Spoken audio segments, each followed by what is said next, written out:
Welcome to the Mexpreneurs Podcast, the podcast about the stories of Mexican tech startup founders who are building world-class, fast-growing companies and having a positive impact at a large scale.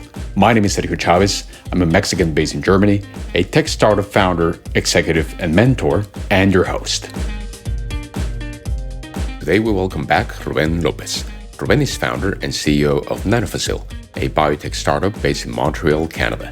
Nanofacile's vision is a world free of disease, a world where everyone can be healthier. To achieve these, Nanofacile helps biotechnology innovators to simplify and de-risk the development of nanomedicine therapies and validate in days, instead of weeks, the efficiency of their therapy. Since its foundation in 2023, Nanofacile has raised over 300,000 Canadian dollars for research and development and has won the backing of the Government of Quebec and prestigious Canadian biotech and startup institutions such as V1 Studio, Centech, District 3, and McGill Dobson Center for Entrepreneurship. While Ruben in his role as CEO oversees the company end-to-end, he has built in Montreal a multidisciplinary team with expertise in biology, chemistry, microfluidics, drug delivery systems, and more. In addition, he secured key collaborators and advisors with extensive experience in biotech and startups. Altogether, they combine the main skills and connections required for a biotech venture like Nanofacile to succeed. I hope you enjoy. Support for this episode comes from Skyflare, a cybersecurity company with a mission to make e-commerce safe for online shops and which currently protects dozens of Shopify-based businesses through its 360 degrees holistic protection. As an online shop owner, you know that every cent you spend in online advertisement counts, especially in Google AdWords. Therefore, keeping a tight control of your budget and the ROI are essential.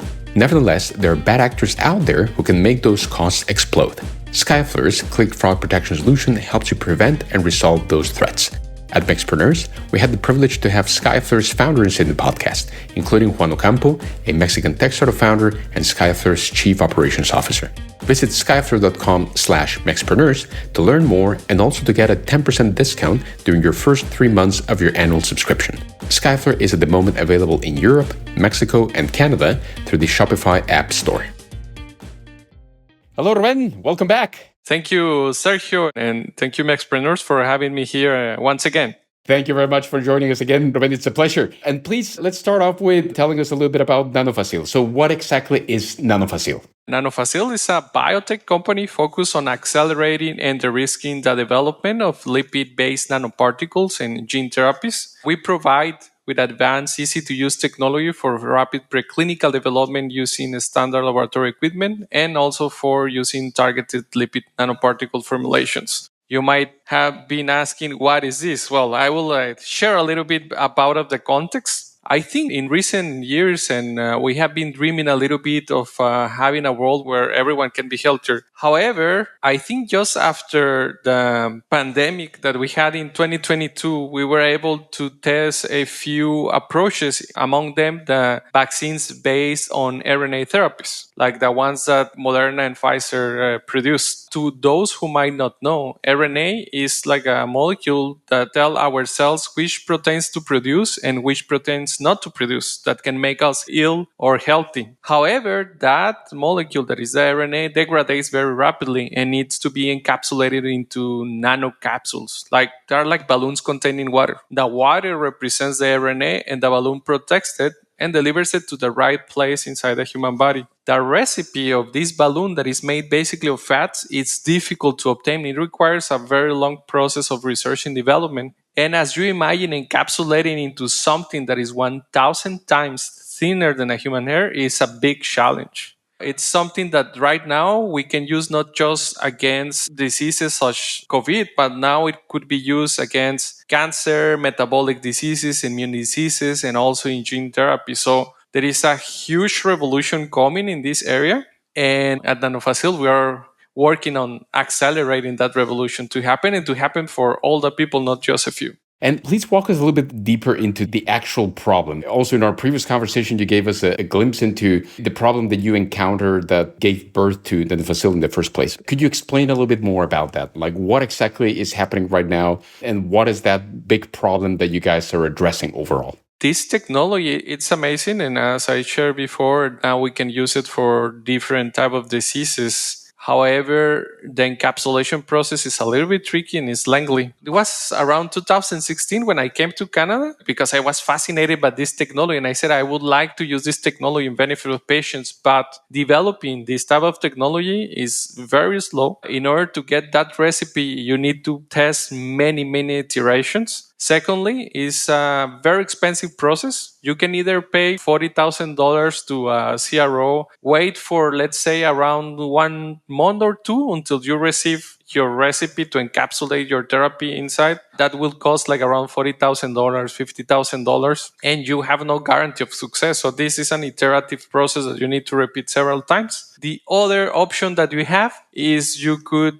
buy your own equipment that is quite expensive. You need to risk up to $300,000 and countless months of research and development to get the right recipe, the recipe of this balloon that is around the RNA. What I found when I came to Canada is it's slow, it's expensive, and also it's very expertise dependent. You need not just the equipment, not just pay a company, but you also pay for that person, for the people who have the knowledge to encapsulate your therapy. Even if you're the brightest scientist out there and you already found a target and you already found whatever is inside that therapy, the encapsulation process is complicated.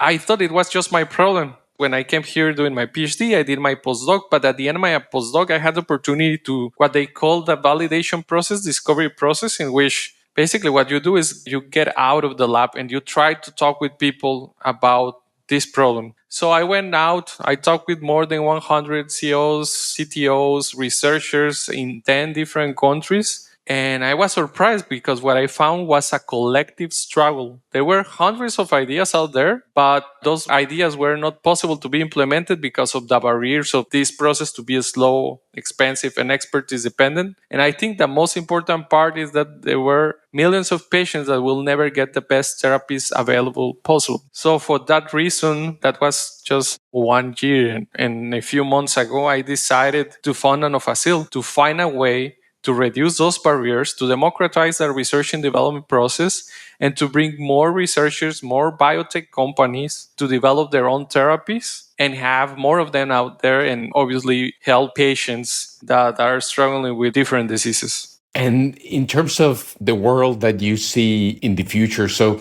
compared to the status quo, you see that basically all of these researchers or pharma companies that do have an actual solution, actual treatment through the technology from Nanofacile will be able to quickly bring them to market, quickly be able to distribute it. So how do you see that difference between the today and the future that you guys are building?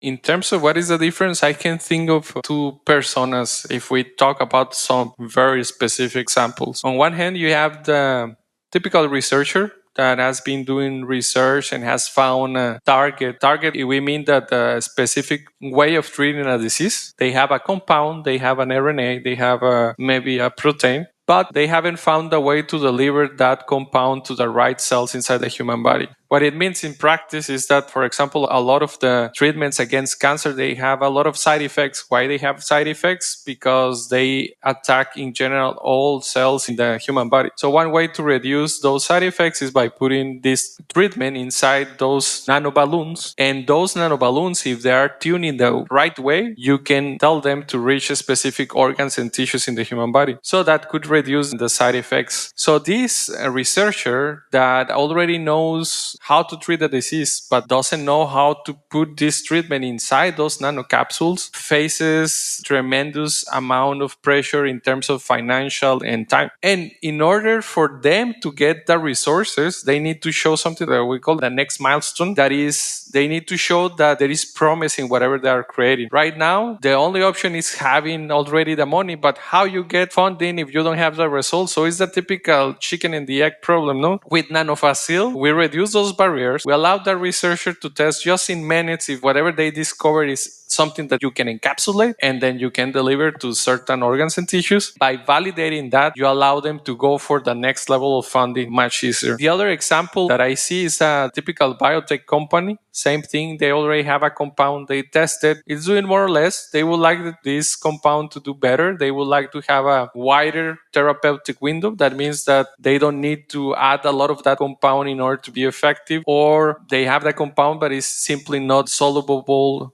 you cannot be transported to the right place. Same thing, they have restrained resources. They are looking for investors. They are looking to show their investors that their technology is promising, but they don't have the resources to do it. There is where I think our technology, our platform has the best value, because with this platform, they can test it very rapidly. They don't need to be an expert. They don't need to spend months in this. The time is money, and they can test it, get a result, and then get for the next milestone. So I say that these are the two typical use cases that I would think of for the Nanofacile technology. And in generality, if we can reduce the time that a product takes for getting from research and development to market, we are not just saving time for the pharma companies, we are giving time to those patients that otherwise wouldn't have to spend with their loved ones. I like to think in terms of this resource that I think is the most precious resource, the one that we cannot buy or multiply, that is time. And Nanofacile helps companies and also ultimately patients to get more time.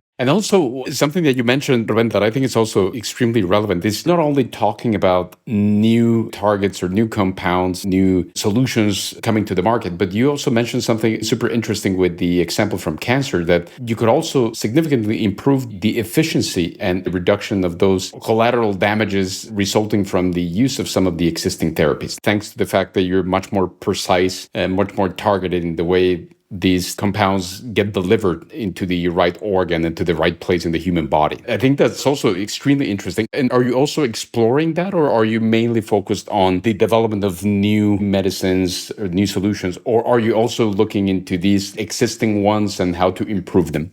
What we are developing right now in Nanofacile is what we call nanomedicine in a box. What we include in that box are, number one, are recipes that ensure targeted delivery. That's the recipes of this balloon around the therapies. And we are developing a device that accelerates the encapsulation by massive parallelization that reduces the preclinical development time from weeks to days. And we are also developing a protocol that what it's going to do is allow those biotech, those researchers to encapsulate their therapies in just minutes. And all this, we call it nanomedicine in a box because it literally fits in just a tiny box that is not more than 15 by 15 centimeters. So that's what we are working on. So they are like the complete product is both the technology, the platform for encapsulation, and the targeted therapy. There is this, I think, in the field right now, it's the holy grail of how we are going to achieve target delivery. And that's part of the objectives of Nanofacile, and it's part of our R&D efforts right now. Sounds incredible, especially compared to how things work right now. But Ruben, you've already been in this journey for quite some time. So tell us a little bit more, please, about the traction that you've seen. So what are some of the big milestones that you've achieved so far with Nanofacile?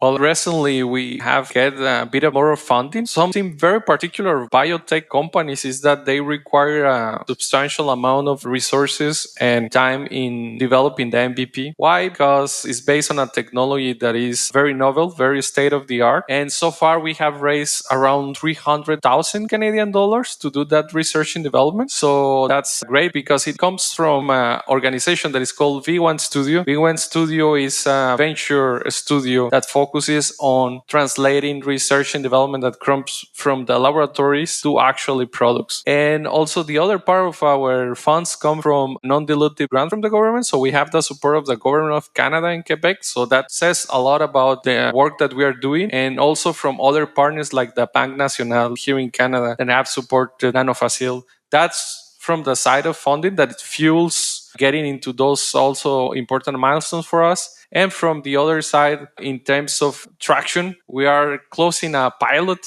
that I'm very excited because we are going to take our core technology. We are going to go to an industry partner, use it with them, and test it under real life conditions. We are basically going to do a one-to-one competition between whatever is out there and what we are creating. We are very confident that we will have a good result, but it's also very exciting to start like putting this technology on the hands of people who are making the difference out there. We will be right back for a conversation with our guest.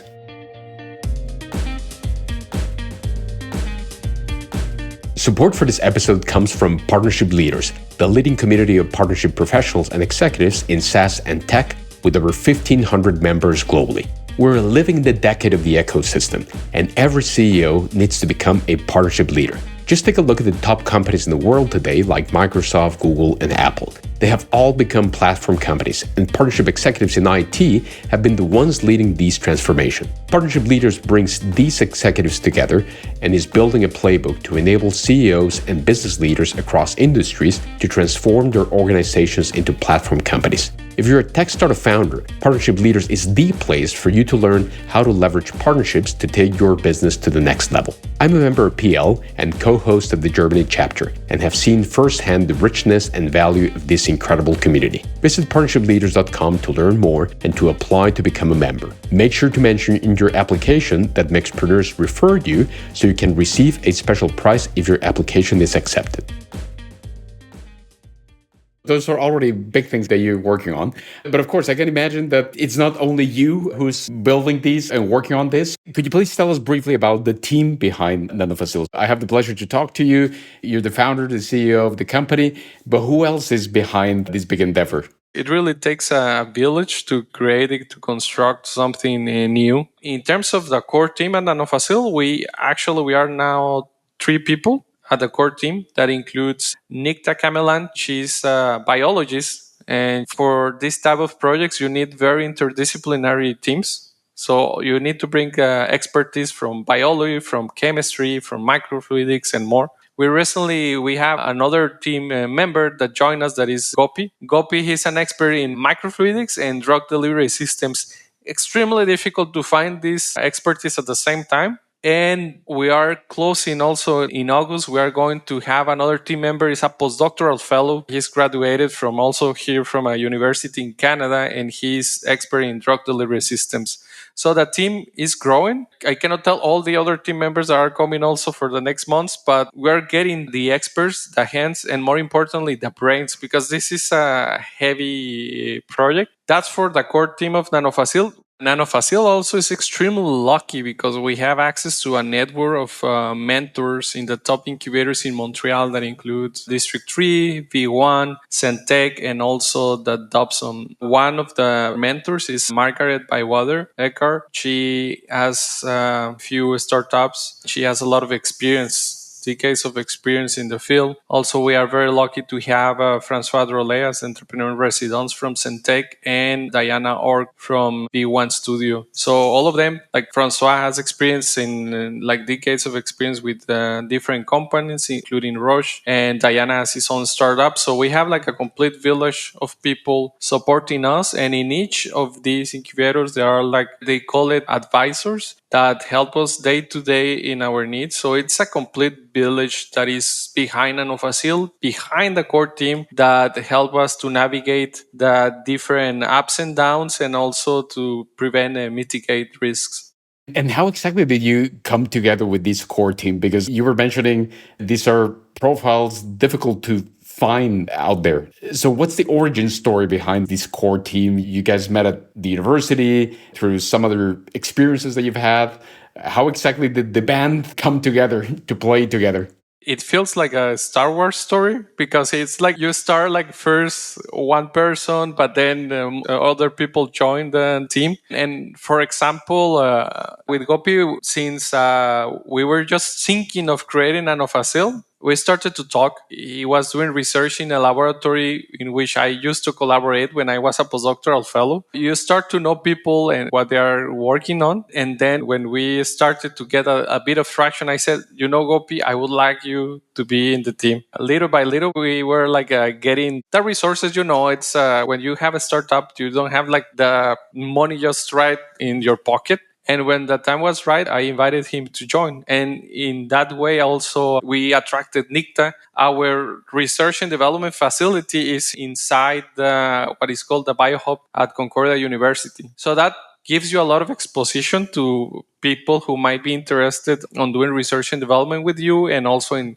joining a startup. And Nikta joined us because she wanted to join a startup. She believed in our mission of creating a world where everyone can be healthier. And she joined us. So, little by little, there are people joining the team. Also, we have interns. So we have internship opportunities that also is quite helpful because it's an amazing learning process in which you learn with them and you learn from them a lot. And each person that it's like I feel like it's like a bucket in which each person is putting a little bit of their expertise, and this thing grows. It's not like they put $1 and then you have an additional dollar. No, it multiplies. It really multiplies. And together with this team, and I would like to emphasize that because we have a network of mentors and in the top incubators here in Montreal, we have Maggie, that she's an expert in biotech. She has his own like 3 startups, if I'm not mistaken, and now she's like helping startup as Nanofacile. Also, we have Francois Drolet. He's our entrepreneur resident in another incubator that is called Centech, and he has tons of experience, decades of experience, and his last time he was working for Roche. It's a lot of experience that we add into the team through these mentors. And our venture manager Diana Ork from V1 Studio, she also has his own startup and she helps other startups. So this journey is like, I cannot be other than very grateful for all the people who have joined us. I think that has been very important for Nanofacile, finding people who believe in our mission and who want us to succeed. It feels like you have like a castle around you.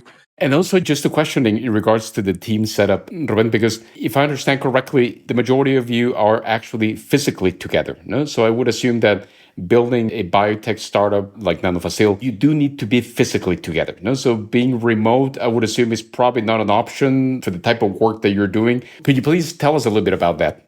That's something that for biotech is important. I think it depends on the type of biotech, but our biotech is very research and development intensive, and it's a research and development that we do by ourselves. So whenever I invite a new team member, I always tell them, I can just promise you 2 things. It's going to be a lot of work, and it's a work that we need to do in the lab. There is no way of cutting corners about this. You need to pipe it, you need to do experiments, you need to read. So it's a type of startup that you need to work face to face all the time, or most of the time. So that's, I would say, different from probably other type of startups that you might do some remote work. In this case, that doesn't work that much. On the other hand, I think all the researchers, we are like a little bit, we wanted this face-to-face interaction. We wanted to do research during the pandemic. We were like separated very much. Even if you were doing research, we're doing research in one corner, which was not amazing. But now we do it like again, shoulder to shoulder. And we will need to take advantage of that because you never know. Whenever something is working, keep it working and keep working harder. And that also, I think, shows the complexity of the type of venture that you're building. No?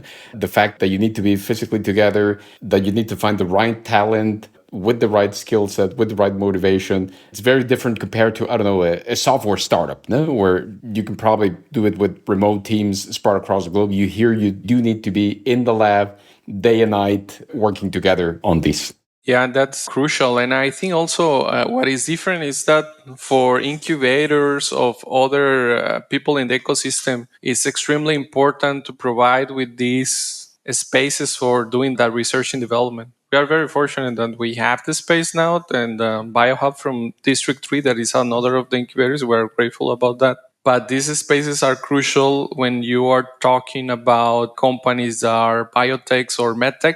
They need to do very intense research and development, and those spaces are crucial to have. So that's, I think, one of the benefits that we have that also have helped us a lot.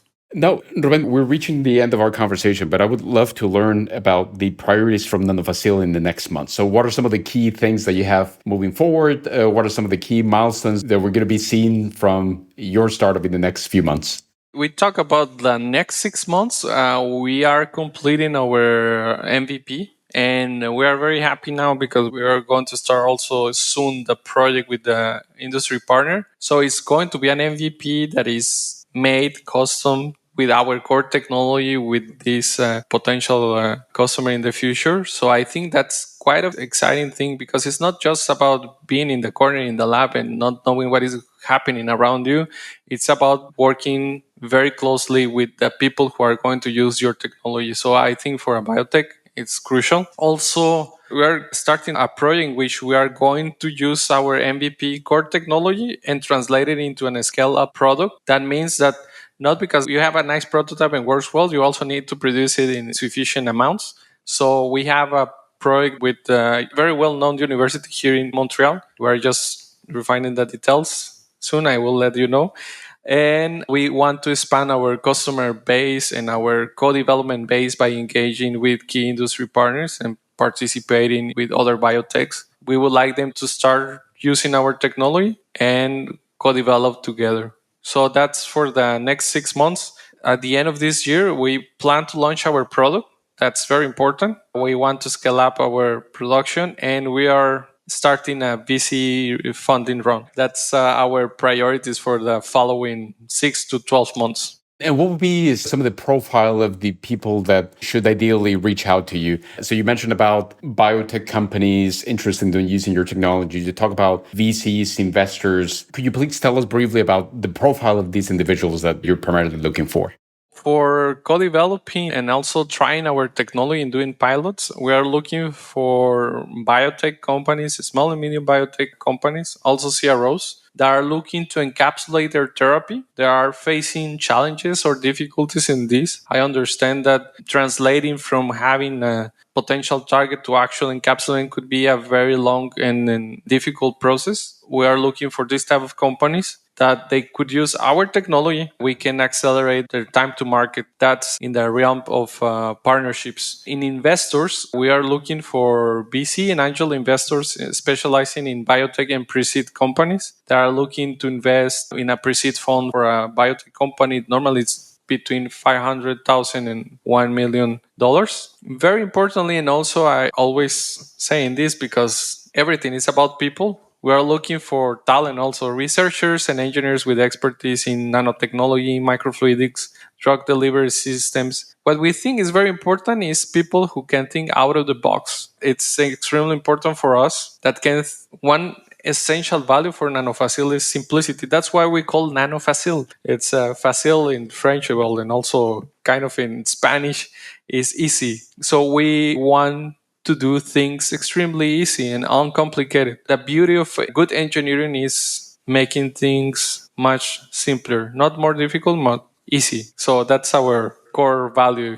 And also, I think it's important in line about the democratization of this technology. People actually need to understand what is it about. It's extremely important because we're getting to a point in humanity that we are getting beautiful technology, AI, we are getting next generation therapies, but we need also to think how we are going to make this technology available for most of the population on Earth. And I think democratizing the ways in which you can do research and development is extremely important. I think providing with the tools for researchers, I'm talking about researchers all over the world, from South America, from Brazil to Mexico to Germany, all over the world, that they need to do this research and development, because also each geography has its own challenges. And it is important to each of those geographies to have the tools to do the research and development, regardless of sometimes the resources you need to provide with those tools so they can do this research and development. And democratizing R&D in next generation therapies, I think, is extremely important. And that's why Nanofacile exists, and that's why we want to help. And Ruben, to wrap it up, we already talked in our previous conversation about your best advice for aspiring founders. Nevertheless, I would like to ask you once again if you have any additional advice, because I think we have covered a lot of ground today based on Nanofacile, based on the type of venture that you're building. So is there anything else that you would like to add on top of what we discussed in our previous conversation?